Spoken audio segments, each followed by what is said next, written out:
Bonsoir tout le monde, je suis Eva Green. Et non, tu le fais pas bien. Attends. En fait, il faut faire tomber ta voix Ok. comme une pierre. Ça fait bonjour. Je m'appelle Eva Green.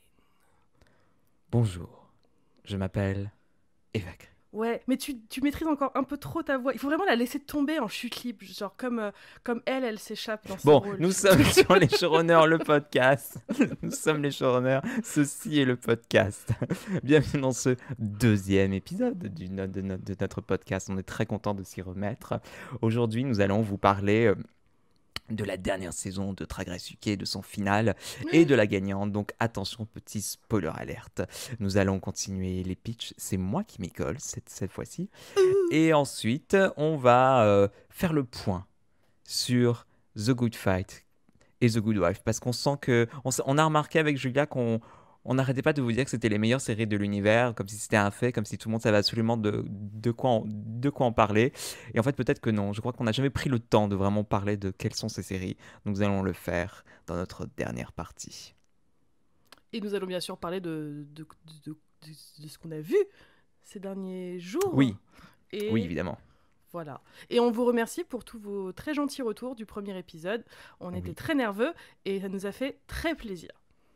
Mais avant tout, j'aimerais vous reparler d'un truc. C'est le retour d'une pétition citoyenne pour, sur l'AH, l'allocation adulte handicapé, qui est actuellement liée aux revenus des conjoints des personnes en situation de handicap. C'est une allocation qui a un maximum de 902,70 € et qui est réduite en fonction des revenus de votre conjoint. Donc ça met les personnes en situation de handicap dans une précarité assez importante, surtout qu'il y a un plafond, donc à un moment où les personnes ne touchent absolument plus rien, elles sont complètement dépendantes financièrement de leur conjoint et de leur conjointe. Et donc il y avait un projet de loi qui a été posé au sein de l'Assemblée pour essayer de déconjugaliser cette allocation, qui a été retoquée par le gouvernement parce que la secrétaire chargée du handicap, Sophie Cluzel, est contre cette loi. Elle a pu être remise au Sénat grâce à la pétition qui a été faite. On a réussi à avoir 100 000 signatures.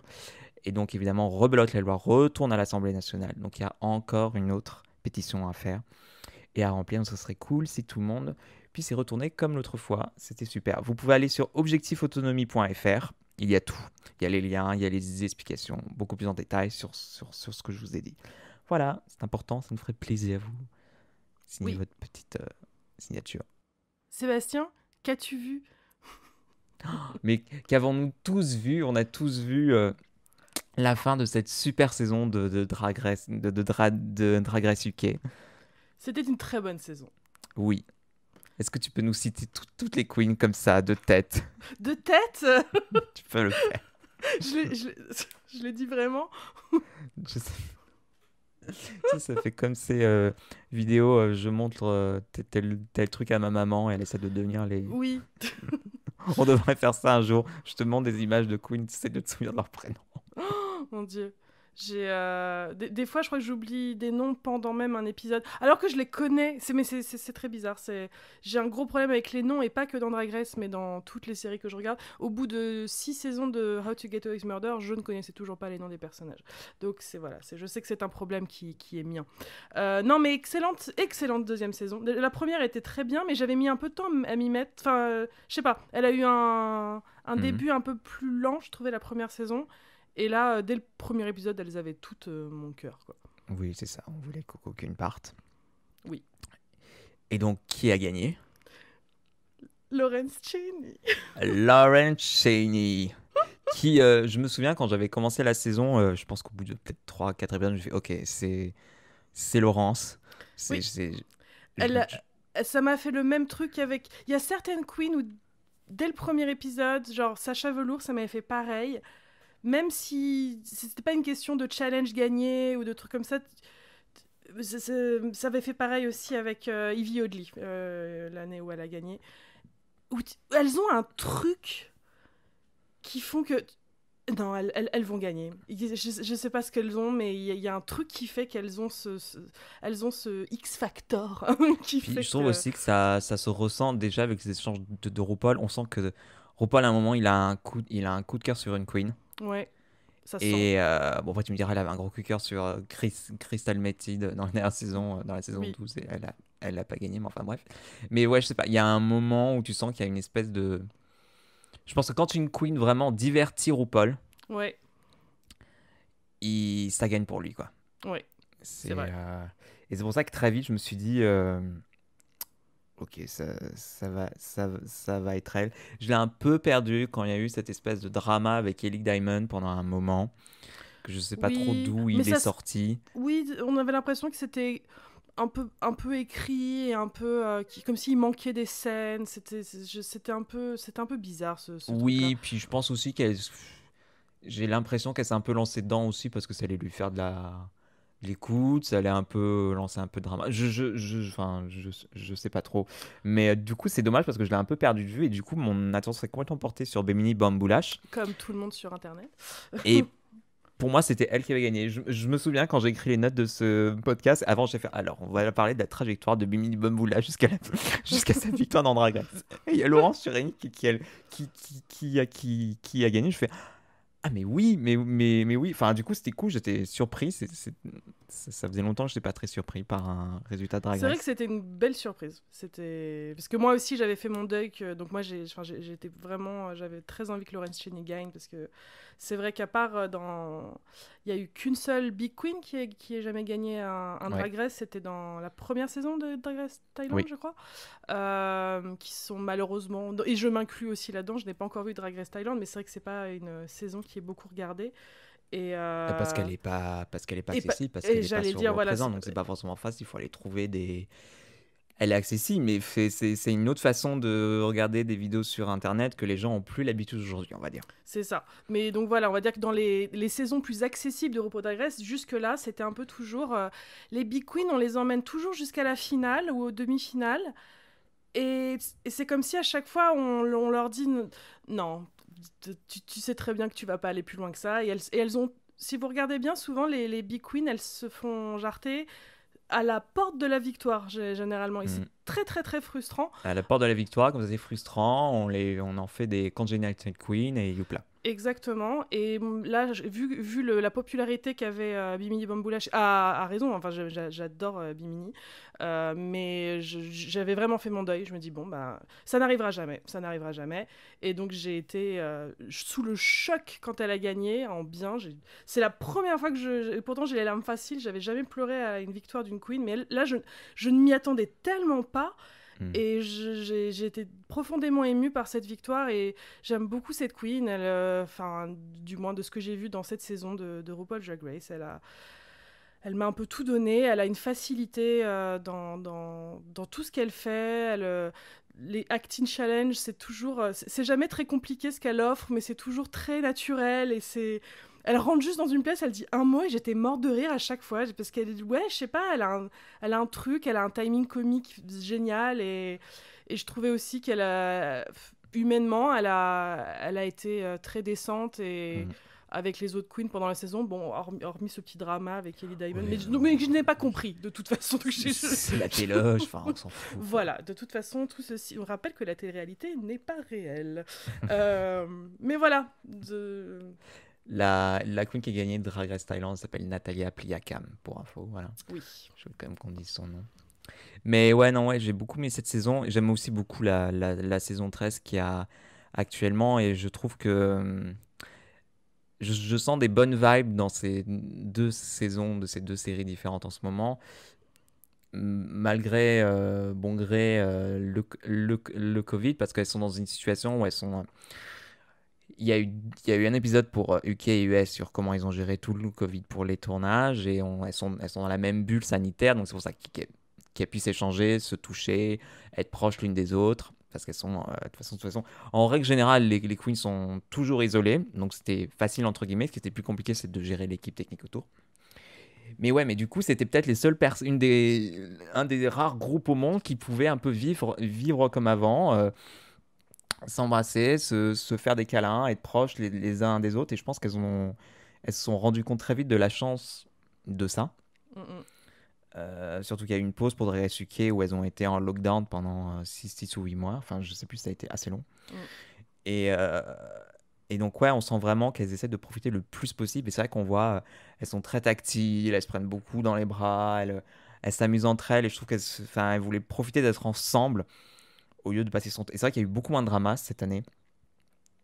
Et ouais, ça faisait vraiment, vraiment plaisir de voir ça. Surtout, bon, je vais être un peu deep. C'est un peu.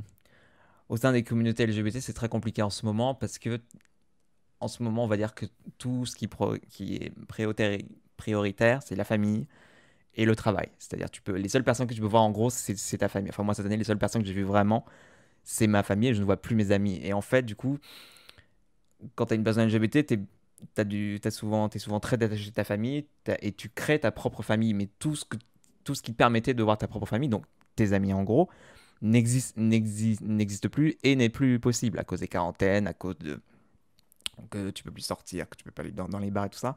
Et du coup, ça, être une personne queer, c'est aussi très social c'est très social comme culture, c'est très et du coup, si tu as complètement ça, ça t'enlève un gros pan de ton identité pour tout le monde aussi. Enfin, on va me dire après, oui, mais c'est ce que tu racontes, c'est le cas pour tout le monde, mais il y a un peu une espèce de remise en placard de la culture gay en ce moment, et c'est pour ça qu'il y a ce besoin d'internet, il y a ce besoin de Drag Race, et on ressent ce besoin-là de se retrouver avec ses amis, avec ses semblables, qui n'est plus possible et qui est... Enfin, c'est compliqué à expliquer parce qu'il faut le vivre pour le comprendre. Mais enfin, je sais pas si tu vois Si, si tu si, comprends je suis de très quoi je parle. émue et voilà, mais oui, je vois très bien ce que tu veux dire. Mais donc ouais, donc c'est pour ça que ça me touche énormément de voir ça en fait dans Drag Race. Oui, Euh, et voilà. Bon, en parlant, on va peut-être enchaîner. oui, Donc moi j'ai continué mon aventure dans Grace et Frankie. D'ailleurs j'aurais une question. Donc j'ai fini la saison 1. Je ouais. commence à débuter la saison 2, pardon. Et j'ai l'impression qu'il manque un épisode. Parce que là j'ai pensé, mais donc là ils se sont mariés. Enfin les deux mecs se sont mariés officiellement.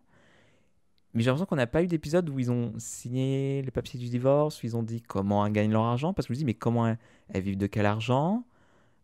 Il y avait l'histoire de la maison de vacances, de la maison de la plage, à qui elle appartient. Parce que je me souviens, il y a dans les premiers épisodes, il y a Grace qui dit à son mari je veux la maison de la plage, je veux pas qu'elle appartienne à Frankine et je veux vivre tout seul. Et je me dis, ah, ça, c'est un build-up pour après, à un moment, elles vont être super copines et Frankie va se rendre compte qu'elle n'a pas la priorité de la maison. Donc ça va créer un quiproquo entre elles. Non? Je crois que ça n'est jamais abordé. Moi, Ça ce que n'est je me jamais abordé? souviens, c'est qu'à un moment, elle apprend qu'il a acheté cette maison pour prévoir le moment où il va la quitter et qu'elle ait une maison Ouais. à elle. Ça, c'est dès le début, je crois.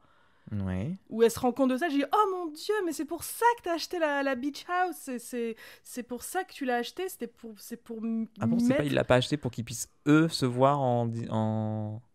Je sais pas, moi j'avais souvenir que c'était justement c'était D'accord. le filet de sécurité pour Grace et Frankie du coup, mais peut-être que je me souviens mal. La première Non mais saison remonte à c'est des longtemps, wasps, tout est dans le non-dit, donc c'est normal qu'on comprenne pas. non, en tout cas c'est pas du tout une storyline qui arrive, donc je pense que D'accord. à partir de là elles ont très peu de conflits, on va dire. Hmm.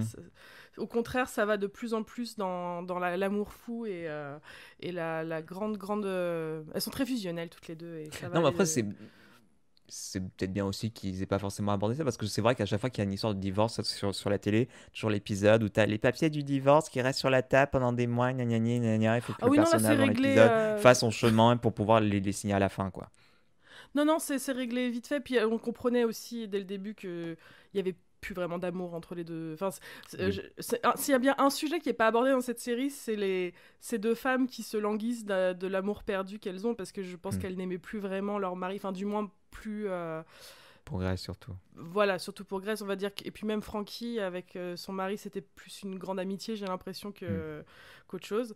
Mais non, c'est pas vraiment un sujet abordé dans la série, et tant mieux d'ailleurs, parce qu'il y a plein d'autres trucs il y a plein d'autres trucs à évoquer. Mais en tout cas, c'est génial, comme tu m'as souvent dit, ça va de mieux en mieux d'épisode en épisode. Je dirais pas de saison en saison, mais vraiment d'épisode en épisode. Je veux dire, la fin de saison 1 est excellente par rapport au début qui était déjà incroyable. Ils sont vraiment très mignons, Saul et Robert. Oui, c'est Robert. Oui, Oui, c'est Robert. Robert. Ils sont vraiment très mignons. Voilà, c'est cool de voir deux vieux gays être tendres entre Qui se eux. déchire pas comme dans Vicious. Quoi? Ah oui, oui, c'est ça. Ils sont pas méchants, ils sont pas bitchy. Et vivre leur nouvelle identité à leur âge, tout ce qu'ils ont à rattraper, tout ce qu'ils ont à découvrir, se chamailler comme des jeunes couples aussi. De toute façon, en général, les personnes du troisième âge à la télé, il n'y a pas beaucoup de représentation. Donc non, ouais, c'est vraiment bien comme série. Puis c'est drôle. C'est Qu'est-ce que c'est tellement drôle. drôle. On rappelle que c'est écrit en partie par Martha Kaufman, qui est une des showrunneuses de Friends. Euh, et j'ai Ça des se ch- sent pas en moi. Voilà, enfin, je trouve qu'elle a. Je me suis rendu compte en regardant Grace et Frankie que c'était sûrement en grande partie grâce à elle que les dialogues étaient parfois aussi bons dans Friends, parce que qu'est-ce que les dialogues sont bons dans Grace Mm. et Frankie, c'est toujours drôle quand il y a des références. C'est pas toujours des blagues à référence comme dans 30 Rock et tout ça. Et c'est très drôle aussi, mais c'est un peu plus compliqué, je trouve, à écrire, et ils s'en sortent bien dans Grace et Ouais. Frankie. Ah, puis j'aime trop cette relation. Encore une fois, on revient à cette dynamique que j'aime beaucoup. J'aime beaucoup deux personnes On qui devrait lui se. donner un nom, ça dit, mais elle doit exister sur Trop Peut- TV. Oui, ça doit exister, mais ouais, c'est trop mignon ces deux. Puis alors, elle, c'est un peu enemy to best friends, parce qu'elles peuvent pas se piffrer au début, Mm. et elles vont devenir âmes sœurs au fur et à mesure, et c'est qu'est-ce qu'elles ont une belle alchimie toutes les deux, et qu'est-ce qu'elles sont belles, et je m'en lasse pas. Ça va être très très dur quand elle va s'arrêter dans sa prochaine saison, cette Mm, série. mm, mm. Ça va être très très, parce que c'est la meilleure série Netflix, je trouve. Je la mets même avant The Crown. Ok, très bien. Les Et choses sont dites. voilà. Parce qu'elle a ce truc. Elle a ce truc comme Lawrence Cheney. Elle a ce oomph. Donc tu regardes Grace et Frankie et on est tous contents. On est tous contents. On enchaîne sur quoi d'autre? Bah, parle-nous de The Bridge, enfin, non? Oh là là. Allez. Donc j'ai fait un voyage. Un voyage dans ma tête, puisque je suis seule entre quatre murs depuis plus d'1 an, et j'ai vécu un voyage avec une série récemment qui s'appelle The Bridge, qui est une série de télé-réalité anglaise de 5 épisodes et qui passe sur Channel 4. Tu parles pas de la série danoise, suédoise, Exactement. du thriller, non? Oui, puis il y a énormément de séries qui s'appellent The Bridge, je me rends compte. Il y avait un remake français de. Oui, il y a Avec Under the Laure Bridge, je Clémence crois, Poggetti. avec Madame Joshua Jackson. Diane Kruger. Oh, ex-Madame Joshua Jackson. D'accord, très bien. Non, ça fait longtemps. Pardon. Mais non, du coup, c'est donc une télé-réalité. Et quand j'ai découvert son existence, je suis allée voir Sébastien, j'ai dit Sébastien, j'ai découvert la meilleure télé-réalité de l'univers, puisque le concept est génial. Le concept, c'est qu'on prend une dizaine de gugus de tout horizon, de tous tranches sociales, pas des métiers. Il y a un Chippendale dans l'eau, il y a une hôtesse de l'air, il y a un fabricant de voitures, il y a vraiment de tout. C'est un peu monsieur et madame tout le monde. Et ils sont envoyés au fin fond du Pays de Galles, dans une réserve naturelle qui est absolument magnifique, donc il n'y a vraiment pas un chat. Ils arrivent dans un petit village. Enfin, un village, non, excuse-moi. Il y a un baraquement et un potager à côté. C'est perdu au milieu de la forêt, il y a des loupiottes partout. On dirait un studio dans lequel Taylor Swift enregistrerait Folklore. C'est exactement ça. Ils arrivent là, et là, ils sont face à un fleuve, j'ai envie de dire. Je crois que c'est un lac, je crois que c'est un fleuve, mais un Oui, je pense que c'est un immense. lac. Voilà, c'est un immense lac. J'ai pas vu de courant, donc je pense que c'est un lac. Oui. Et au milieu de ce lac, il y a un îlot. Et sur cet îlot, il y a une grosse caisse.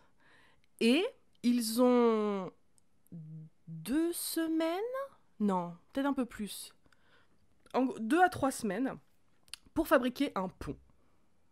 C'est que ça, la série. Et la série s'appelle donc The Bridge, parce qu'ils doivent fabriquer ce pont qui va les emmener sur cet îlot, où dans cette caisse, il y a 100 000 pounds. C'est quoi les conditions pour ce pont, en fait? Faut que ça fait d'une certaine façon, parce que techniquement, sinon, j'y vais à la nage, à la caisse, quoi. Alors, c'est un peu un truc c'est un des défauts de la série, c'est-à-dire que ils n'ont pas le droit d'y aller à la nage, ils n'ont pas le droit d'y aller en bateau, mais ils utilisent quand même des bateaux. Du coup, tu les vois passer devant cette île toute la journée, et tu te dis, en fait, la seule chose qui vous empêche d'aller sur cette île, c'est juste qu'on vous a dit de pas le faire. Et du coup, il y a un peu ce côté de... Vous faites un pont qui sert pas à grand-chose. C'est un peu ça. Donc, il n'y a pas de vrai challenge, c'est un pont pour faire un pont, quoi. Mais ils utilisent les bateaux pour faire le pont, en fait. Voilà, ils l'utilisent pour faire le pont. Ouais, et donc c'est bizarre, en fait. Donc c'est bizarre, mais j'y viendrai. En gros, du coup, ils doivent fabriquer ce pont qui, alors, je vous calme tout de suite. Moi, je pensais qu'ils allaient faire un vrai pont, tu sais, un truc avec des arches et tout ça. En fait, c'est des flotteurs sur l'eau. Ils font littéralement un chemin sur l'eau, ce qui est suffisamment impressionnant. Hein. Je dis pas que ils font un pont flottant, quoi. Ils font un pont flottant, voilà. Voilà. Je m'attendais un peu, moi, à un vrai truc et tout, mais non, c'est un pont flottant où c'est pas très stable de marcher dessus. Et donc, cette série m'a déçue au premier abord. Je suis allée voir Sébastien, j'ai dit Sébastien, j'ai été... J'ai été trompée, c'est nul, je les déteste tous. Cette série n'amène que des gens désagréables. J'ai vraiment pas aimé. C'était vraiment le premier épisode, c'est une bande de British qui sont passifs-agressifs les uns envers les autres. Et c'était pas très très agréable. Et j'avais limite décidé d'arrêter. Et j'ai continué. Et en fait, ça a vraiment un... On a vraiment affaire à une première saison. Comme la première saison de RuPaul's Drag Race est un peu bancale. La première saison de The Great British Bake Off est un peu bancale. Je pense que c'est rare qu'une télé-réalité démarre dès la première saison avec un concept bien ficelé qui marche tout bien. Je pense que en retravaillant un peu leur concept, ça va être encore mieux. Mais au fil des épisodes, et il y en a que 5, ils m'ont eu et j'ai pleuré à la fin. Ah merde. Je l'ai regardé tout à l'heure parce qu'il manquait un épisode à regarder avant qu'on enregistre le podcast. Et j'étais prête à bitcher, à dire c'est de la merde et tout ça. Et en fait, je me dis merde, ça marche bien quand même pour certains trucs. En fait, c'est vraiment... Je sais pas si c'est... Je pense que c'est un mélange des deux, parce qu'il y a des scénarios qui sont forcément provoqués par la prod dans ce genre d'émission. Rien n'est que naturel. Mais je pense que c'était un mélange de trucs qui se sont faits naturellement et de trucs qui ont été provoqués. Et à la fin, on dirait presque une série fiction, en fait. C'est-à-dire que... à la fin, je dirais pas qui gagne, mais on dirait un arc narratif qui est terminé, quoi. C'est super bien fichu, la fin m'a vraiment émue. C'était génial. Mais c'était laborieux. Le début était vraiment laborieux. Déjà, la BO. La BO, c'est que du truc, c'est que du folk. Donc on dirait un peu que c'est The Lumineers et Mumford & Sons qui ont fait la BO. Donc vous les imaginez dans leur petit baraquement en bois avec leurs petites loupiottes et leur petit bouquet de fleurs séchées. Et donc c'est très télé-réalité fait par Arte, tu vois. Et c'est intéressant parce que c'est vrai que ça n'a pas les dynamiques d'un Koh-Lanta par exemple qui est sympa aussi, et j'aime bien aussi Koh-Lanta, mais c'est moins speed que Koh-Lanta, on va dire. Ça prend plus son temps. Est-ce qu'il y a des candidats que tu aimais bien quand même, ou est-ce qu'ils étaient tous insupportables? Oui, il y a des candidats qui sont sympas. Il y en a que j'aime beaucoup. Il y en a une, c'est le sosie de Ashley Johnson. Ouais. J'ai cru que c'était elle. Comme ça. Je vois aucune différence physiquement avec Ashley Johnson. On dirait sa sœur irlandaise. Je sais pas, c'est peut-être une histoire de Dan ou Kat, parce que je vois pas comment l'expliquer autrement. Et oui, donc le truc qui est assez machiavélique avec cette série, c'est que il manipule un peu les personnages en leur donnant des choix terribles à faire. Par exemple, le premier épisode, ils doivent élire un chef de groupe. Et ce chef de groupe doit décider de 2 candidats qui doivent partir en mission. C'est le seul truc qu'on leur dit. Mais on se doute que la mission, c'est pour sûrement leur donner plus de matériel ou de l'aide ou quelque chose comme ça. Donc déjà, ils commencent en choisissant le pote qui vient de se faire au bout de 24 heures dans cet endroit-là, et il commence à craquer pour la petite Ashley Johnson. Donc il se dit, je vais les faire partir tous les deux, comme ça ils auront le temps de peut-être se rapprocher. Mais c'est pas le moment. Et donc voilà, moi j'étais, mais what? Mais c'est pas le moment, vous êtes on n'est pas dans l'attaque des clones, on n'a pas le temps d'aller faire des amourettes dans les pâquerettes. Mais bon, ils sont partis. Au final, c'était supportable, mais j'étais énervée. Et une fois qu'ils arrivent à leur destination, on leur propose un choix terrible. On leur dit soit vous ramenez des clous et un marteau, soit vous prenez 10 000 pounds du cash final, du prix final, et vous ramenez rien. Et vous dites que vous avez perdu... Non, je crois que vous ramenez que le marteau, un truc comme ça. D'accord. Et donc, ils se sont retrouvés avec ce choix à faire. Et donc, dans la série, constamment, c'est... soit tu prends de l'argent, soit tu fais un truc qui marche pour le groupe. Il y a un truc qui est constant dans le programme, c'est qu'il y a pas de présentateur et il n'y a pas de producteur. Ils sont vraiment que entre eux. Ils reçoivent des messages écrits.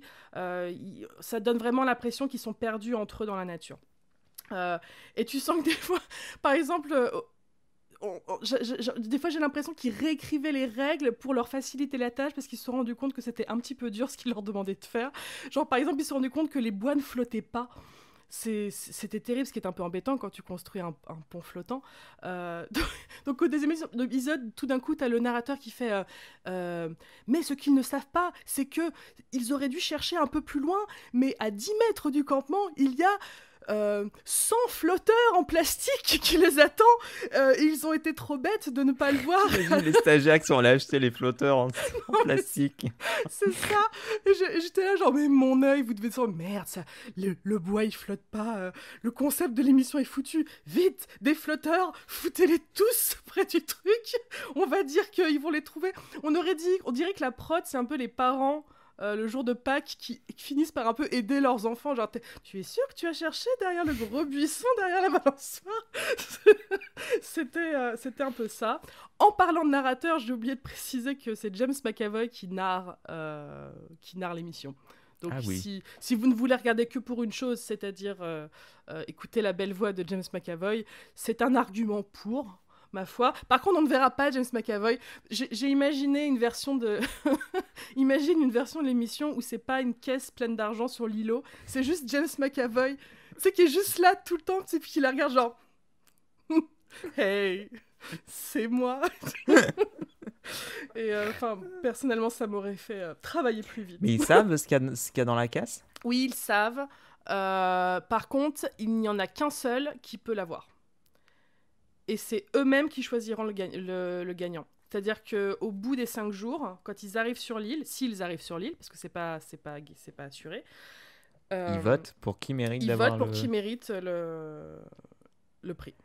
Ah oui, donc je comprends mieux le fait que tu gagnes 10 000 et tu t'en vas, parce c'est que ça. t'es pas garanti de faire... Ah oui, moi je pensais qu'ils se partageaient la récompense.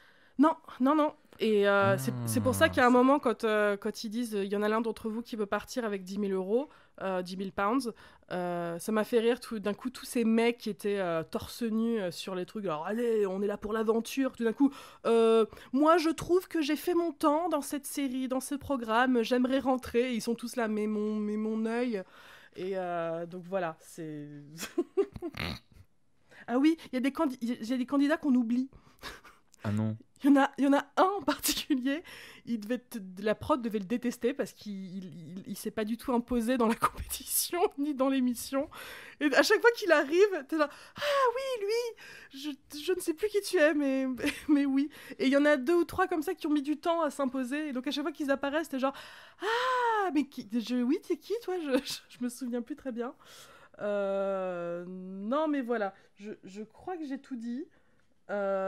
C'est voilà, c'est vraiment long à démarrer. Il y a tellement d'éléments insupportables au début. Et ils jouent tous un rôle au début, on va dire. Ils veulent tous un peu se la péter.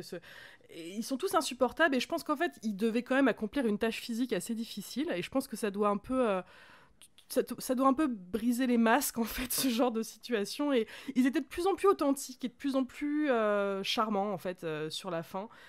Et c'est vrai que quand tu les vois commencer le pont, tu te dis, bon, oh, la flemme.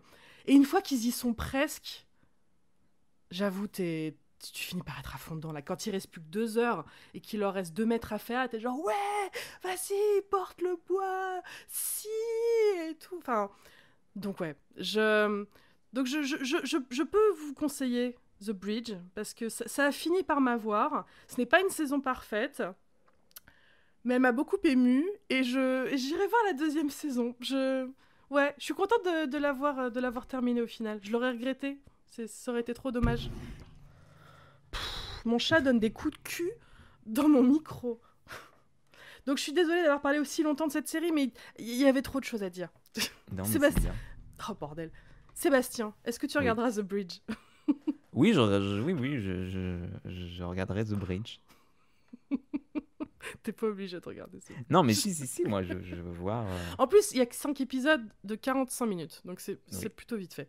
C'est très vite fait. J'ai terminé.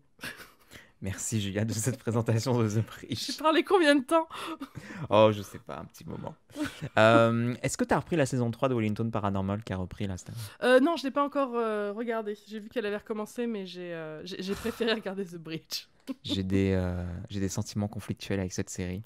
Le pitch est extraordinaire. C'est un spin-off de What We Do in the Shadow, qui était un film documentaire qui suivait des vampires, mais sur un ton très désinvolte et blasé, comme si on filmait un striptease.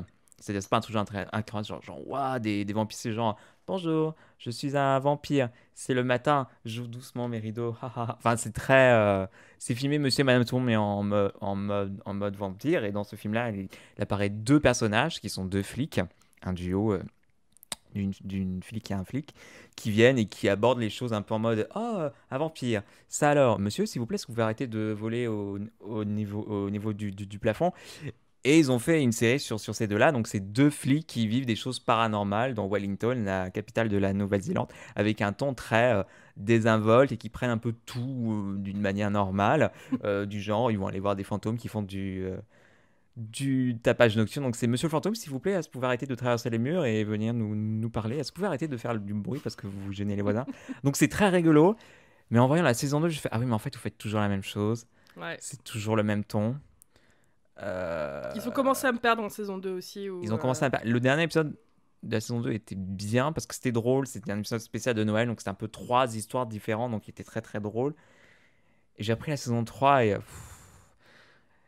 j'ai un peu du mal, mais j'ai pas envie de m'en débarrasser parce que c'est une série néo-zélandaise, ça me sort un peu des séries anglaises et américaines qu'on regarde habituellement. Mais ouais, je trouve ça dommage. Mais en fait, je pense qu'ils auraient dû arrêter. Enfin, je vois pas comment. Comme il n'y a aucune évolution des personnages, il n'y a pas de fil rouge vraiment. À Non, part c'est plus ou presque moins cette histoire d'alien qui revient un peu souvent. c'est presque une série à sketch, en fait, je trouve, à ce stade. C'est Oui. 2 personnages qui, c'est comme Mr Bean, ils sont constants, et on les met dans une situation. C'est les 2 flics avec des aliens, les 2 flics avec une petite fille fantôme. Après, eux, ils sont. Heureusement qu'ils sont là parce qu'ils sont vraiment charmants tous les 2, et ils sont vraiment très drôles, surtout elle, avec tout ce qu'elle me fait rire. Ouais. Et puis c'est vrai que ça. Je me demande aussi si on n'est juste pas habitué à l'humour néo-zélandaise, peut-être que c'est ça le. Je sais pas. Non, puis je pense aussi qu'ils sont peut-être trop stoïques par rapport à la situation, et du coup, il n'y a pas de sensation de danger. Il n'y a pas vraiment d'enjeu. Oui, on arrive plus ou moins à prédire ce qui va se passer. Mais je pense que c'est ça, c'était le concept. Je pense que Oui, je pense que c'était c'est... le concept, mais du coup, je me dis peut-être peut-être une saison, mais trois. Enfin, enfin, faut que je sais pas. Je pense qu'il faut qu'à un moment, il faut peut-être changer un peu la formule, plus ou moins. Non, mais je suis d'accord. Là, vraiment, j'ai eu le même sentiment en fin de saison 2 et là, je vais commencer la 3, mais je suis moins excitée que quand la saison 2 était sortie. Du coup, ils m'ont un Si peu... là, dans l'épisode que j'ai vu, il y a un truc qui m'a fait plus ou moins rire, où il y a une météorite qui tombe dans la ville et qui donne des super pouvoirs à plein de gens. Et donc, et du coup, tu as un espèce de groupe qui s'appelle les Revengers, je crois, un truc comme ça. Ils ont un peu des pouvoirs. Bon, s'il y en a un, il peut combattre avec de l'électricité, donc c'est plutôt cool. Il y en a une, elle a des pouvoirs de chat, mais bon, tout ce qu'elle fait, c'est vomir des boules de poils sur les gens. Et il y en a une, elle a le pouvoir de Google, c'est-à-dire elle a pas besoin de téléphone pour faire des recherches Google, elle sait déjà ce qu'il faut faire, mais t'as la fille qui fait oui, enfin, sinon j'ai tout sur mon téléphone, donc ça sert à rien. C'est nul comme pouvoir. C'est juste mais non, justement, elle a pas utilisé le téléphone pour le savoir. Ok, super. Oui, mais j'ai un téléphone. Oh mon dieu. Il y a une blague qui m'avait fait trop rire dans la saison 2, je sais pas si tu te souviens, c'était un fantôme qui allait voler des chips. Oui, Et il y a un plan trop mignon où t'as juste le petit paquet de chips qui part. qui flotte dans l'air parce qu'il le porte dans ses mains en sortant du magasin. Donc ouais, peut-être que la Oui, série c'est mignon. subsiste grâce à ces petits moments. Oui, c'est clair. Et maintenant, nous allons passer au pitch. Oui. Pitch, oh mon pitch, quand t'as un petit creux, prends dans ta poche un pitch ou deux. Donc, c'est moi qui m'y colle. Donc, pour rappel, j'ai la tâche chez moi. Donc, c'est moi qui vais tirer la série que je vais vous pitcher de mémoire. Il ne sait pas ce qu'il va tirer, il n'est préparé à rien. Oui. Dr Foster. Ok, allez, c'est parti. Ah. Oh, pardon, je suis désolé, j'ai fait bouger le micro. Donc, je vais vous pitcher Dr Foster. Alors, attention, ça va être le pitch de la mauvaise foi. Je n'ai vu qu'un seul épisode. J'ai déjà fait ce genre de pitch. Donc, c'est une série que je n'aime pas trop. Moi, je n'ai pas trop accroché. J'ai Ouais. vu un épisode et demi. J'en ai peut-être vu deux. Non, mais je suis pas allé très loin. Donc, Dr Foster, c'est joué par c'est une série anglaise, c'est un drame, qui a été joué par cette actrice qui joue dans Gentleman Jack. Je connais pas son nom. Oui, je vois très bien de qui C'est tu une parles. grande brune, voilà. Avec les sourcils. Attends, je vais te dire ça. Continue. Avoir la quarantaine, quelque chose comme ça. Je sais plus dans quoi d'autre elle a joué. Dans plein de trucs. Oh. Ah, c'est elle. Elle s'appelle Suran Jones. Merci. Et donc, elle est pompier. Non, elle est docteur. Je crois qu'elle est docteur dans un hôpital. Je pense qu'elle a un job à la con. Donc, elle vit sa petite vie parfaite avec son mari, son enfant dans sa petite banlieue anglaise avec ses amis et tout. Et à un moment, je sais pas comment, elle commence à avoir un doute sur si son mari la trompe. Et en fait, j'ai du mal à prendre au sérieux cette série. Ça a l'air passionnant. Oui, non, mais c'est ça. Déjà, ok, super pitch. Et en fait, ce qui m'a fait rire, c'est devenu une blague avec moi au fur et à mesure de ce pilote, c'est qu'ils ont essayé un peu de retranscrire dans la mise en scène les espèces de crises d'angoisse qu'elle fait quand elle a ses doutes, en fait. Enfin, J'ai des l'angoisse, doutes. la peine, la déprime, tout ce que tu veux. Et donc, à chaque fois, t'as la caméra qui commence un peu à tanguer, que t'as un peu, je crois, des points de vue, commence à voir flou, la, la poitrine qui... Enfin, elle s'essouffle et tout. Et le problème, c'est que ça arrive assez souvent dans l'épisode. Parce qu'en fait, elle a plusieurs doutes tout au long de l'épisode. En fait, à chaque fois, elle est dirigée vers une fausse piste. Et mais tout ça, c'est concentré dans le pilote. Et en fait, à chaque fois, elle pense que c'est sa collègue. Elle pense que c'est sa secrétaire. Elle pense que c'est une amie à eux. Enfin, elle a plusieurs doutes.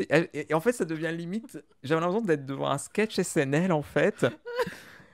Où n'importe quoi pouvait déclencher une histoire. Oh, ça y est, c'est avec elle. Et tout. Et ça recommence. Et la musique revient. Mais c'est une comédie ? Non, pas du tout. Ah, c'est pas un une vrai comédie. drame. C'est un vrai drame. Et en fait, elle se rend compte à la fin qu'il la trompe avec Jodie Comer. Enfin, avec un personnage interprété par Jodie Comer, pas la Jodie Comer. Et je crois que c'est la babysitter. J'ai des Ou- doutes sur la babysitter. Ou c'est l'auxiliaire de vie de sa mère. Je sais plus. Et du coup, elle la follow. Enfin, elle la suit, elle la stalk. Elle Waouh. la stalk. Elle finit par être pote avec elle. Le mec, elle le fout dehors. Ça n'a pas été fait 1 milliard de fois, cette Ça a dynamique. été fait 1 milliard de fois. Et la fin de l'épisode, je crois que c'est ça. C'est que elle lui a préparé ses affaires. Elle l'attend. Elle l'attend avec la valise devant la porte. J'ai des doutes. Non, mais je sais plus. Et ah non, et je suis vraiment pas allé plus loin que ça. C'est terrible. Mais Ce n'est pas très prometteur, on va dire. non, ça n'a pas été très prometteur. Donc je ne vous conseille pas d'autres. Pourtant, il y a plein de gens qui ont aimé. En plus, là. Puis je...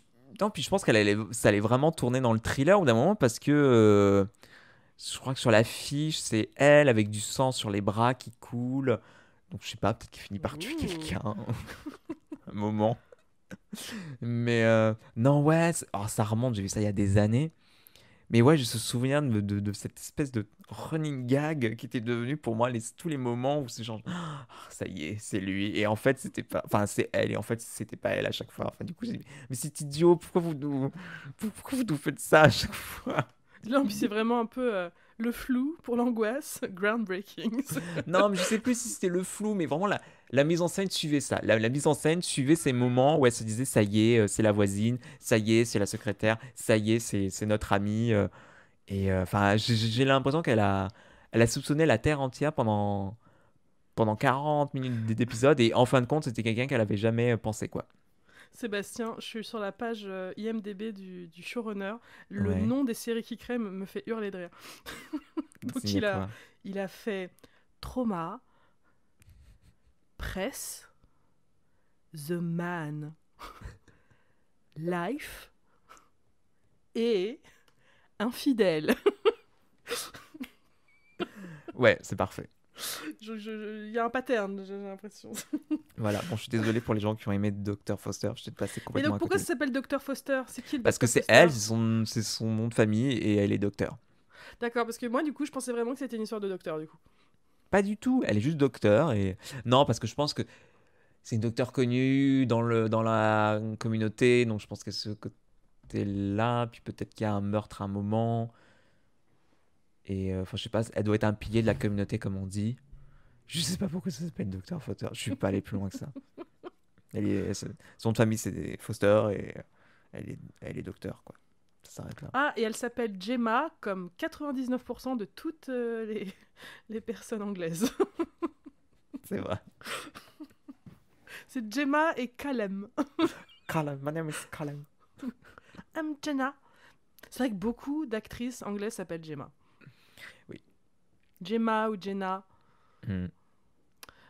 Donc, est-ce que tu recommandes Dr. Foster? Mais pas du tout, absolument pas. Je ne recommande pas Dr. Forster. Si ça vous fait ça, au moins regardez. Ah, mon chat est d'accord. Peut-être que je vais réveiller le fandom fosterien. Je sais pas comment il s'appelle. Les Foster MD. Les douteurs. Les quoi? Les douteurs. Les doutes.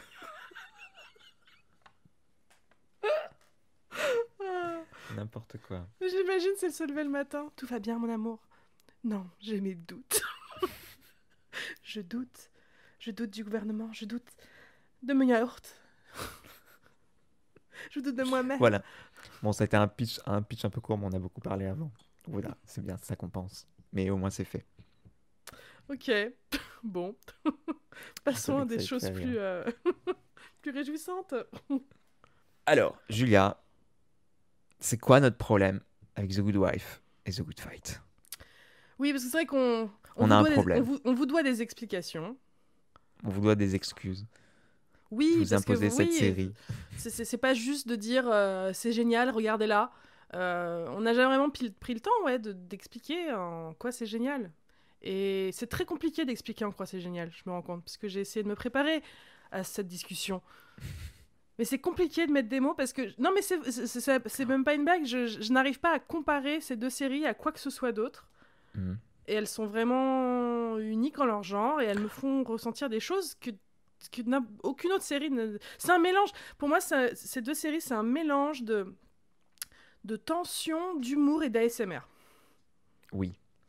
Bon, parlons déjà, c'est quoi le pitch de ces séries? En fait, c'est parti. En fait, si on est parti de là, c'est parce qu'on a eu un commentaire qui nous demandait si il fallait absolument voir The Good Wife avant de voir The Good Fight. Et donc, on s'est dit, écoute, allons-y, lançons-nous, expliquons déjà quelles sont ces séries et si effectivement il y a besoin de voir The Good Wife avant de voir The Good Fight.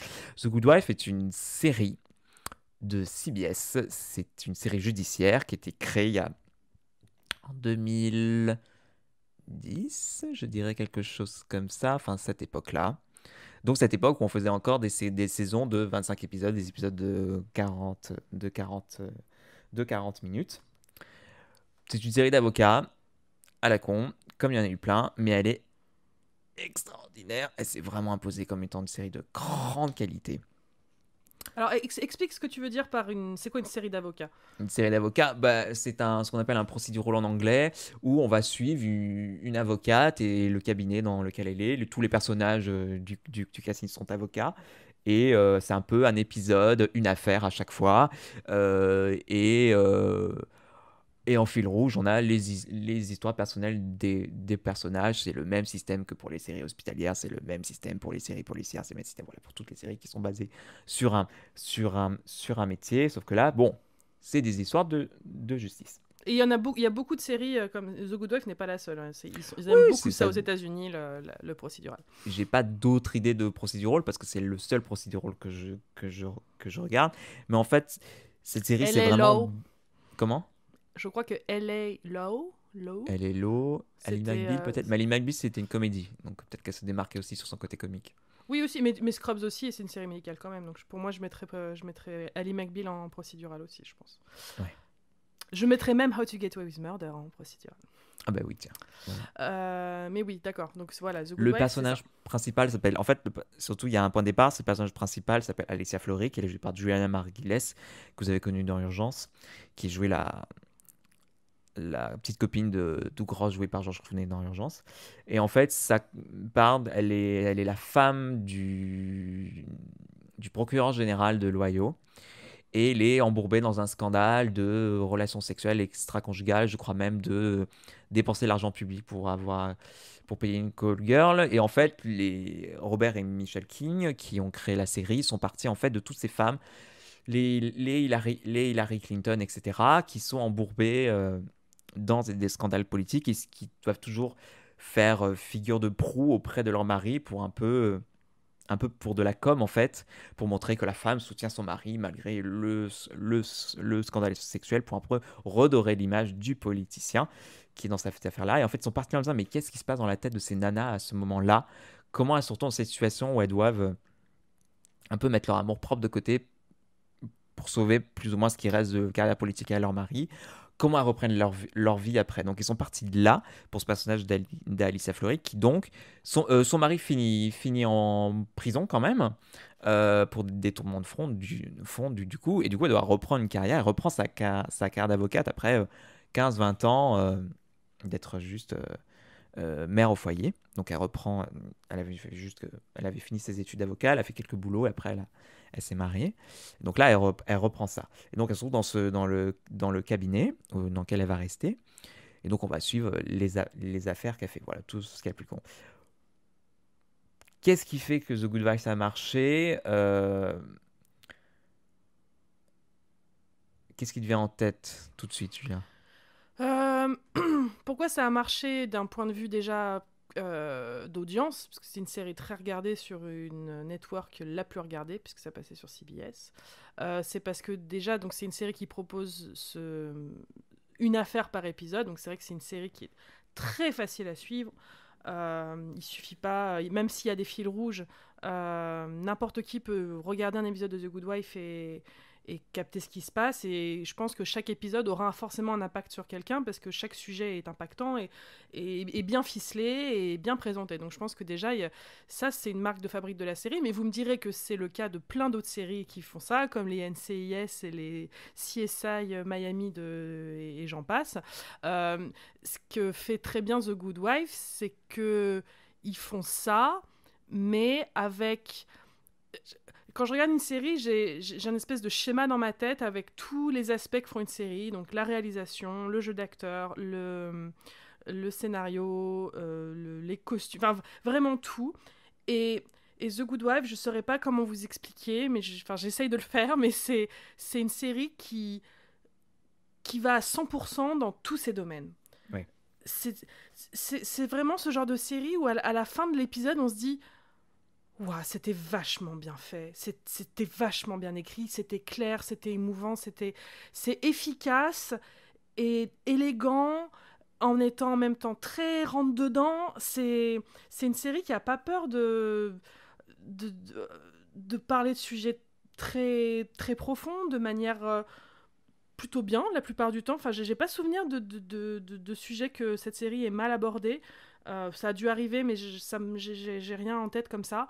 Et ouais, c'était comme voir un spectacle d'acrobatie, en fait, The Good Wife. C'était alors, comment ils vont faire cette figure ce jour-là, et ils font un triple salto dans les airs. C'est un peu comme Sherlock, c'est un peu du Sherlock-like, c'est cette espèce de tour de passe-passe qui se passe devant toi.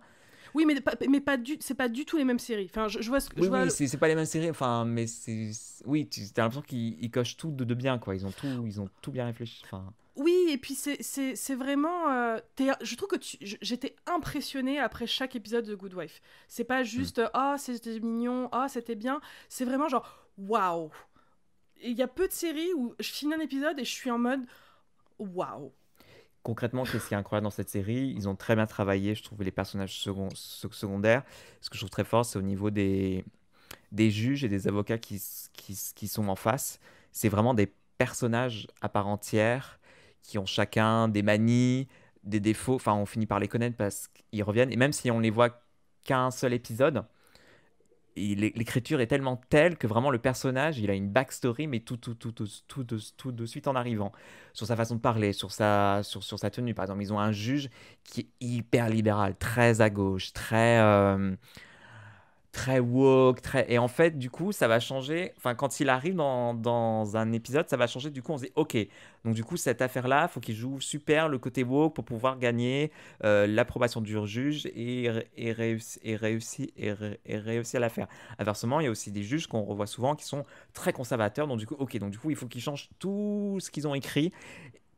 Et au niveau des avocats, par exemple, il y a un avocat qui utilise beaucoup son handicap. Il y en a une, elle utilise ses enfants. Enfin, chaque personnage secondaire vont vraiment diriger comment va se passer l'épisode. Et à chaque fois, du coup, on peut appréhender ce qui va se passer. Du coup, le spectateur a un peu de l'avance sur la situation. Et c'est vachement bien parce que c'est ça qui est plaisant dans une série, c'est quand on a un peu plus d'avance.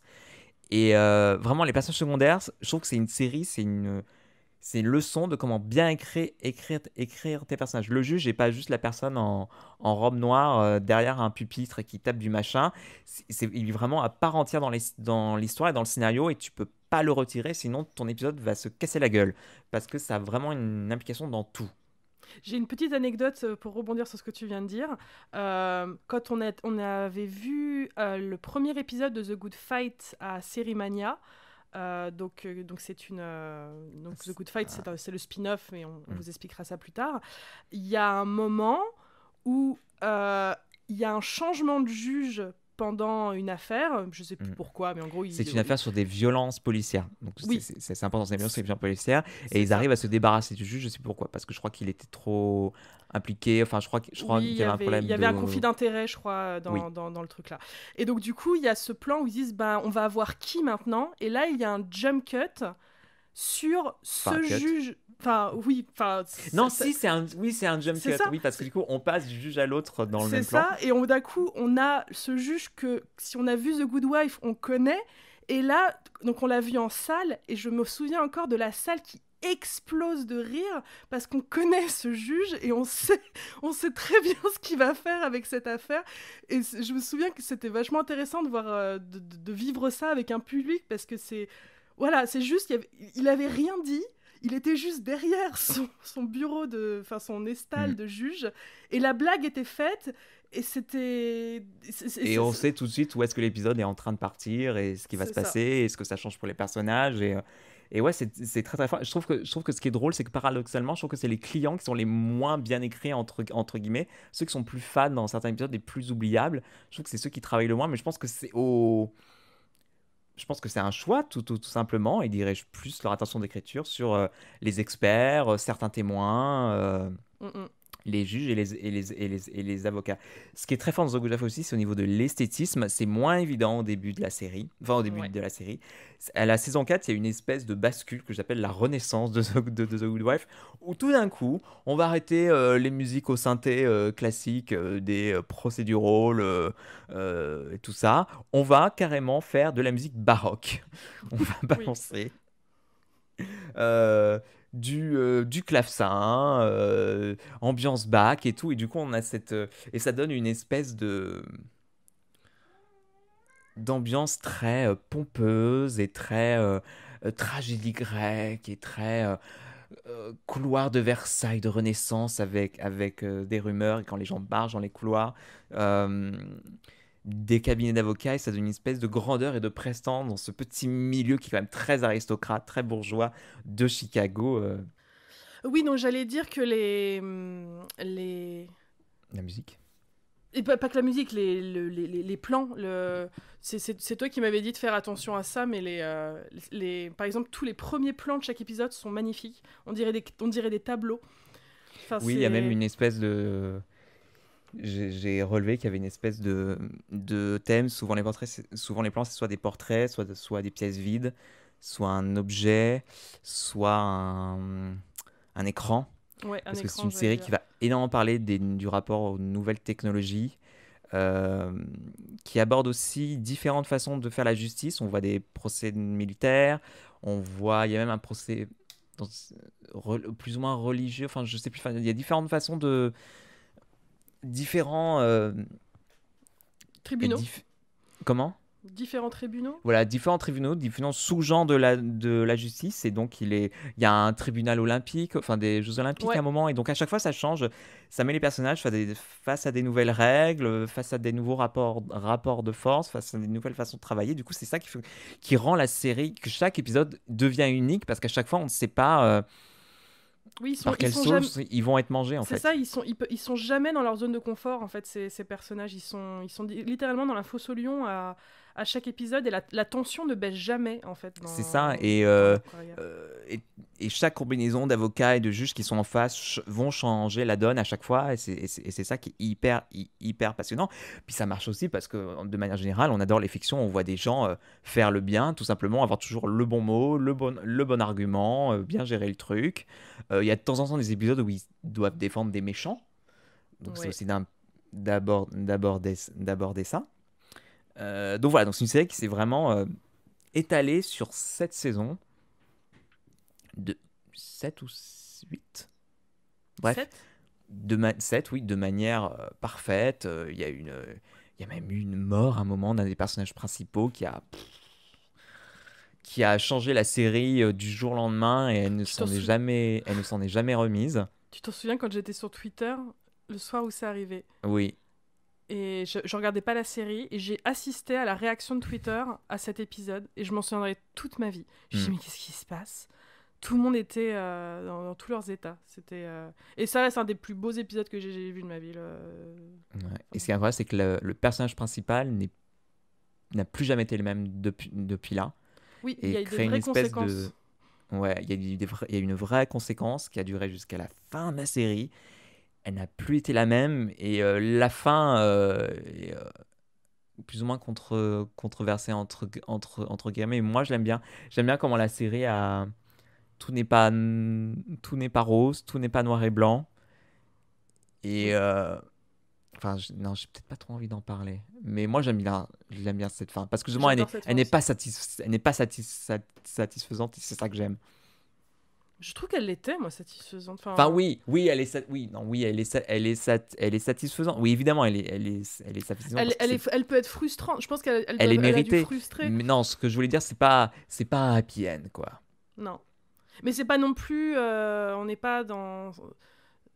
C'est un entre-deux, en fait, je trouve. Je pense que c'est ça qui a dérangé avec la fin de The Good Wife, c'était que c'était ni méga tragique, ni méga heureux. C'était une espèce de de trucs un peu à ébullition, tu sais. Mm. Et j'ai bien, enfin, je trouve que c'est très à l'image de la série comment Ah c'est non, mais terminé. Je elle vois pas est, elle comment est ça pouvait se excellente. terminer autrement. Et Mais donc, quand ils l'ont terminé, ils ont annoncé qu'il allait y avoir un spin-off qui s'appelle The Good Fight, qui est diffusé sur CBS All Access, c'est leur service en VOD, streaming. Et bon, on s'est dit, oh, d'accord, ok. Saison 7 était bien, mais elle était pas aussi excellente que les autres. Donc, bon, vous êtes sûr que vous voulez tirer la... le Et beurre sur la biscotte. Ouais, c'est ça, merci. Et puis ils ont dit, ah, mais au fait, en fait, le personnage principal, ça va être Diane Lockhart, la seconde personnage féminine principale de la série que tout le monde adore. Et on est là fait, ah, d'accord. Et puis on va garder aussi Cush Jumbo. Ah, d'accord. Donc, you give the gays all they want. et puis on s'est dit, bon, on va regarder The Good Fight, on va se lancer. Et c'est incroyable. C'est c'est The Good Wife, mais en 1000 fois plus mieux. Comme je pense que c'est je pense que c'est du internet, ils osent beaucoup plus. Déjà, ils sont vulgaires et c'est presque une blague dans la série. Genre, ils se mettent à dire fuck tout le temps. À un moment, Oui. on dit à un personnage, parce qu'ils ne pouvaient pas dire fuck dans The Good Wife, mais dans The Good Fight, ils peuvent. Donc, à un moment, ils disent à Diane, vous dites beaucoup fuck en ce moment. Je fais oui, oui, je rattrape le temps perdu. Un truc comme ça. Et elle est incroyable. Ce Good Fight est incroyable. Esthétiquement, elle est ouf. Et donc, il n'y a pas besoin de voir The Good Wife avant. Mais The Good Wife est toujours une série extraordinaire. Donc, si vous voulez avoir une série extraordinaire, regardez The Good Wife. Mais vous pouvez commencer directement The Good Fight si vous voulez voir absolument de quoi il s'agit. Vous pouvez regarder les deux en parallèle. Ça a été mon cas. J'ai regardé The Good Fight sans avoir vu The Good Wife. Voilà. Vous pouvez regarder les deux en parallèle si vous voulez. Mais ouais. En fait, The Good Fight, c'est... Même si le personnage d'Alicia était passionnant, et je pense qu'en fait, The Good Fight et The Good Wife, s'il n'y avait pas ce personnage et toute la trame narrative qui allait avec, dont on était obligé de parler, parce que c'est quand même le personnage principal, et encore une fois, moi j'ai adoré ce personnage, et mais c'est vrai que son temps était résolu, et c'était l'argument de l'actrice, d'ailleurs, quand elle est partie de la série, quand elle a arrêté la série, elle avait dit qu'elle estimait que le voyage de ce personnage était terminé, et elle avait raison. Et donc du coup, vraiment, c'est comme si on avait...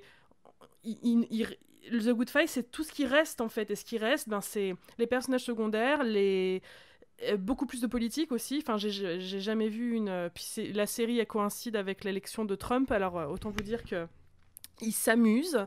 Ouais. Je pense que s'il y a une série anti-Trump et pas subtilement, c'est subtil, si, parce que c'est fait de manière très belle, mais c'est clair.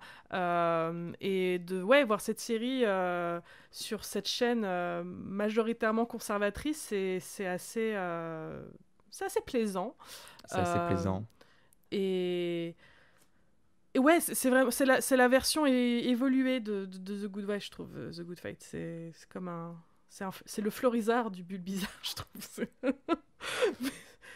Puis elle essaye vraiment d'aborder, elle parle beaucoup des questions de race aux États-Unis, de violence policière, de précarité, de droit de vote, parce que Diane en fait est embauchée dans un cabinet majoritairement noir américain. Du coup, ils l'appellent ils disent qu'elle est embauchée pour diversifier le... C'est ça, c'est un peu la blague au début. Mais du coup, tout ce qui se passe dans tout ce qui se passe dans cette Amérique de Trump, du coup, va résonner dans ce cabinet, en fait. Et en plus, c'est vraiment... en plus, ça s'est vraiment fait à cette époque-là où toutes ces discussions-là, que ce soit de genre, de transidentité, d'homosexualité, c'est vraiment ce moment où ça commence de plus en plus à apparaître dans le discours mainstream. C'était plus juste tes posts Facebook que tu postais en 2014, que tu espères être vaguement vu par tes proches. Là, ça commençait vraiment à arriver dans le discours mainstream. Et donc, c'est de montrer vraiment comment... les gens vont en parler en bien, les gens vont en parler en mal, les débats que ça apporte, surtout dans le milieu du travail. Puis ces personnages, enfin les personnages de The Good Fight sont incroyables. Parce que le casting est incroyable, ils ont pris des des acteurs grands du top du top. acteurs. C'est beaucoup d'acteurs de théâtre. Oui, on a donc Euh, Daryl Lindo qui est un acteur qui est souvent connu pour travailler avec Spike Lee et qui, j'ai appris récemment, a fait beaucoup de théâtre aussi.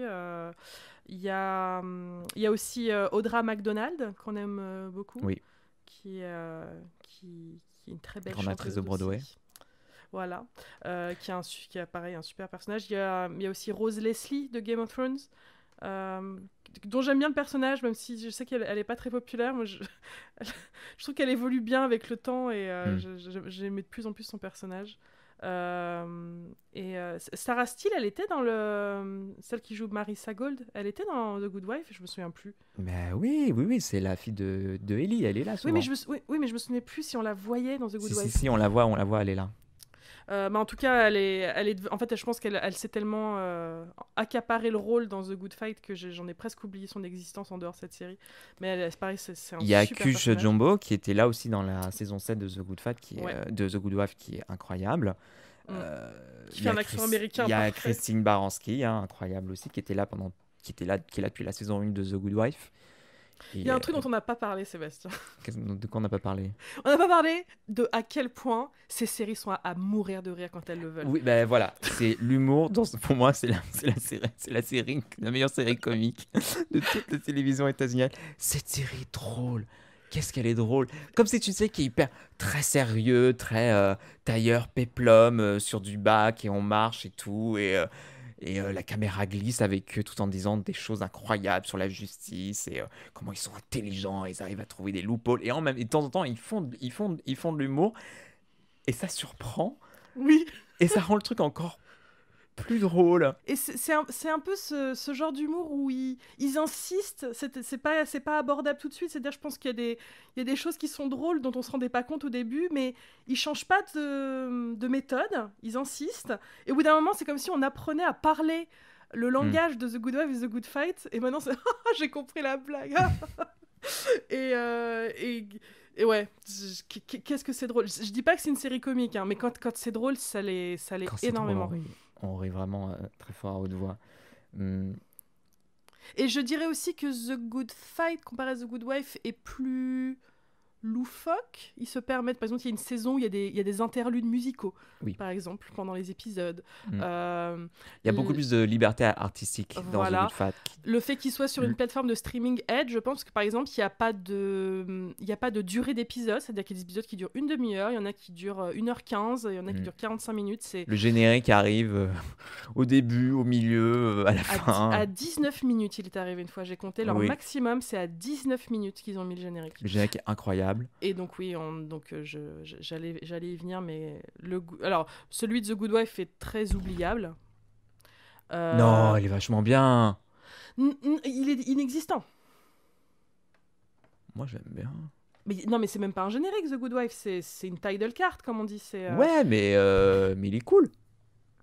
Je sais pas, pour moi, s'il y a pas de générique, c'est même au bout d'un moment, j'ai trouvé ça intéressant. D'ailleurs, ils mettent même plus de musique de générique, ils font juste durer la musique qu'il y avait juste avant dans l'épisode. Donc pour moi, là, ils ont un titre. Mais pour moi, il est vraiment, si tu faisais une espèce de pic de satisfaction quand tu regardes un épisode de The Good Fight et The Good Wife, c'est une étape importante qu'il faut passer. C'est une espèce de ah ouais, parce que comme souvent il arrive tard, donc tu lances l'épisode, tu es super content, ça déroule, et là t'es hyper content et t'es content d'être dans ton épisode, et là le générique arrive, ah mais en fait, mais ça vient de commencer en fait. Mais en fait on est parti. On est reparti. Et du coup, t'es trop content, tu dis, ah mais il reste plein de trucs. Il reste encore super plein de trucs à arriver, puis ils essaient toujours de le mettre à un espèce de climax dans leur intro qui est extraordinaire. Donc pour moi, c'est pour ça que j'aime celui des deux séries, parce qu'il a la même satisfaction. Mais The Good Fight est plus un générique au sens noble du terme, c'est ça que j'entends. Voilà. Et je trouve qu'il est tellement incroyable. Je pense une des raisons qui m'ont fait aimer The Good Fight, c'est cet univers, c'est générique. Quand ça a démarré, je me dis, mais qu'est-ce que c'est que ce truc? Mais c'est génial, c'est quoi cette musique? On voit sur un fond noir des vases qui explosent, des sacs à main, enfin tout le monde de Diane Lockhart, parce qu'au début de la série, elle se rend compte qu'elle est ruinée parce que toutes ses économies étaient dans une arnaque. Ponzi en fait. scheme. Une arnaque? Oui, mais c'est une arnaque de Ponzi, comme on dit. Ouais, c'est ça, une Ponzi scheme dans une espèce d'arnaque pyramidale. C'est Et donc ça. c'est tout son monde qui s'écroule devant elle. Donc on a sur cette musique genre touloulouloulou au bois ou je ne sais quoi. Bah, du Donc baroque. de la musique baroque qui explose devant nos yeux au ralenti et c'est extraordinaire. Et, je dirais juste le côté ASMR de cette série qui est très important pour moi. Ça me fait des choses en moi, comme le ASMR peut le faire. Quand j'entends des talons sur les moquettes chères, des stylos posés sur des porte-papiers en cuir, des papiers, des dossiers qui sont ouverts. Moi, j'adore. C'est une des raisons qui ont fait que je suis rentrée aussi dans la série. C'est ça, j'adore ça. Est-ce qu'il y a une scène sur YouTube qu'on pourrait leur renvoyer s'ils veulent voir ou écouter la musique? Moi, je Trouvez-vous la dirais, soundtrack?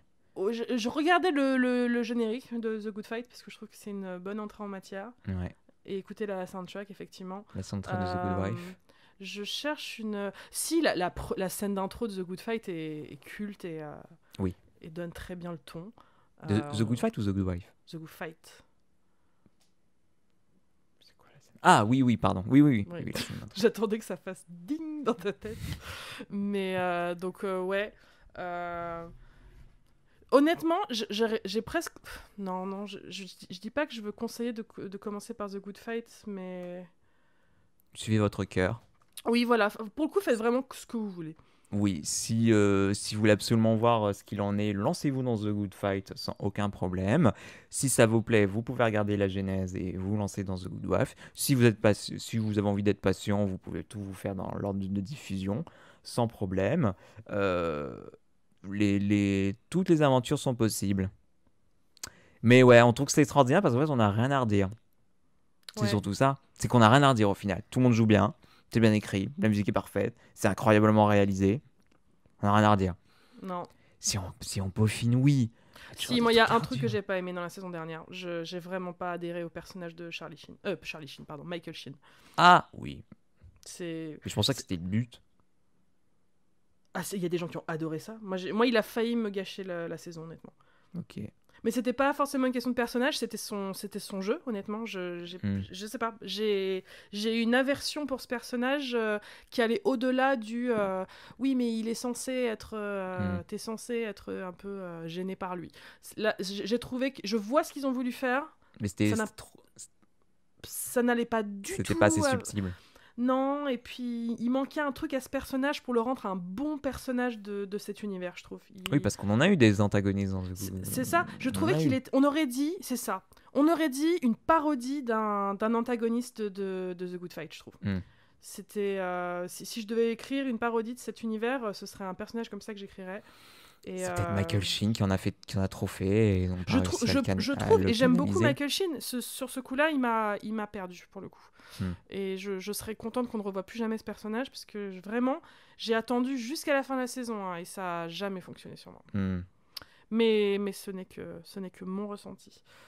Mais on a hâte de les voir revenir parce qu'on on a envie de savoir comment ils vont gérer le Covid. Il y a plein de membres du casting qui partent vers de beaux horizons, je pense, mais c'est vrai qu'il y a plein de beaux personnages qui vont partir. Ça va être difficile de leur dire au revoir, là. Mais bon, je pense que tant qu'il y aura Christine Baranski, ça... Oui. On gardera le... Il faut que Christine reste. Oui, reste. Avec J'espère- son rire. J'espère qu'on a tout dit, Je pense. qu'on n'a pas trop dit. Si vous avez des questions, dites-nous. On refera un point. The Good Fight, The Good Wife. À chaque épisode. On fera une Q&A. Non, mais voilà. Je t'amènerai juste là-dessus. Peut-être c'est un peu une série qui est oubliée, j'ai l'impression, à chaque fois. Quand on fait des listes des grandes séries, on y met les trous détectives de ce monde et tout ça. Et j'ai l'impression, parce que c'est une série de network, parce que c'est une série qui a un arc narratif, un fil rouge pas très important à chaque fois. Que c'est une série avec une personnage féminin principal. Voilà, je dirais qu'il y a presque plus de personnages féminins dans cette série que de personnages masculins même. Et j'ai l'impression que c'est... je me souviens à la série Mania, quand elle avait gagné le prix du public, il il y avait eu un gros scandale. Enfin, Non, il y a un Non. type qui a écrit une autre blog sur l'IB. Oui. Non, mais ça a suffi à m'énerver. Moi, Oui. c'était tellement prétentieux et En gros, calmons-nous. son meilleure série. article, t'as tendance à dire oui, une série populaire a gagné un prix populaire. Il n'y a rien Oui. de choquant là-dedans. Oui. Ça veut dire Non, une mais série que beaucoup de gens aimaient. Beaucoup de gens aimaient la série, donc beaucoup de gens ont voté. c'est ça. En plus, on était contents parce que c'était l'année, on l'a présenté. Donc Oui, aussi. Donc on s'est dit, c'est peut-être grâce à nous. Pour l'anecdote, quand on a présenté cette série à Sérimania, il y avait marqué dans le programme donc The Good Fight, présenté par les showrunners. Et on avait très très peur du coup que les gens pensent que Robert et Michel King étaient présents. Et en fait, non, il y avait deux petits cons là, qui sont arrivés. Bonjour, on adore The Good Fight. C'est eux, Robert et Michel King. Pas super bien français. Et même Robert et Michel King, ils font d'autres séries bien. Moi, j'ai pas vu d'autres séries d'eux, mais toi, t'as beaucoup aimé Evil, je crois. Oui, Evil, c'est leur série actuelle, qui est c'est comme si X-Files avait été écrit par Robert et Michel King. D'accord. C'est X-Files avec une esthétique et un ton The Good Fightien. Donc c'est tout ce que j'adore, je m'éclate et je pense que tu vas adorer aussi. J'ai vu Brain Dead aussi, qui est une super série, une mini-série, qui raconte l'histoire d'insectes qui rentrent dans l'oreille des gens. Et j'en dis pas plus, mais on va dire que ces insectes envahissent le gouvernement américain à Washington. Ça se passe que à Washington. Et fait que ça change le comportement des membres du Congrès et tout ça.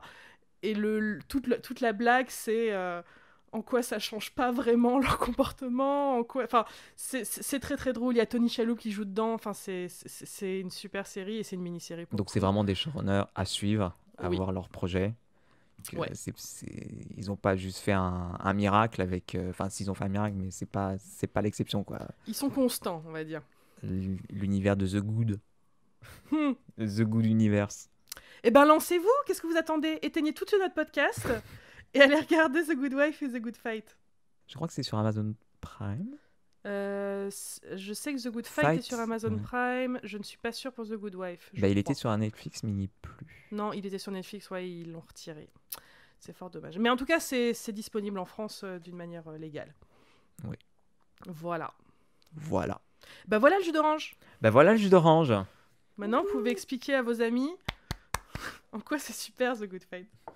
On a été clair? Je pense qu'on a été clair. J'espère qu'on a été clair. Et bien voilà, c'est la fin de notre épisode. Merci de nous avoir écoutés. Merci Julia de m'avoir écouté. Ben non, on s'est écoutés mutuellement, voyons. Oui, on se remercie. Merci pour les gens du Tipeee qui continuent à nous soutenir. C'est cool, on a pu s'acheter des super bras pour tenir le micro, pour que tout soit agréable et qu'on soit bien posé pour vous parler au creux de l'oreille. Et que vous ayez une qualité optimale proposée par Eva Green. Ah, tu parles? Je t'entendais très bas. Oui, mais je faisais Eva Green. D'accord, je t'entends pas. Bref. Ok. Et aussi pour payer les études de nos chats, il faut qu'on les envoie en école de commerce. Il faut que... Pardon, jamais mon chat n'ira en école de commerce, voyons. Très bien. Oh, mon bébé. Voilà, vous nous retrouvez sur Facebook, Twitter, Instagram, YouTube évidemment. En fait, on a une chaîne YouTube au passage. Oui. Et sur Marmiton où Julia nous donne sa recette de babka. Non, je l'ai raté une 3e fois. Oh, on te mettra une étoile sur Marmiton alors. Et n'oubliez pas évidemment la pétition pour la décongélation de la hache. Il faut aller sur objectifautonomie.fr. Faites-le, c'est très important. Et à très bientôt. Et à très bientôt. Bye. Bye.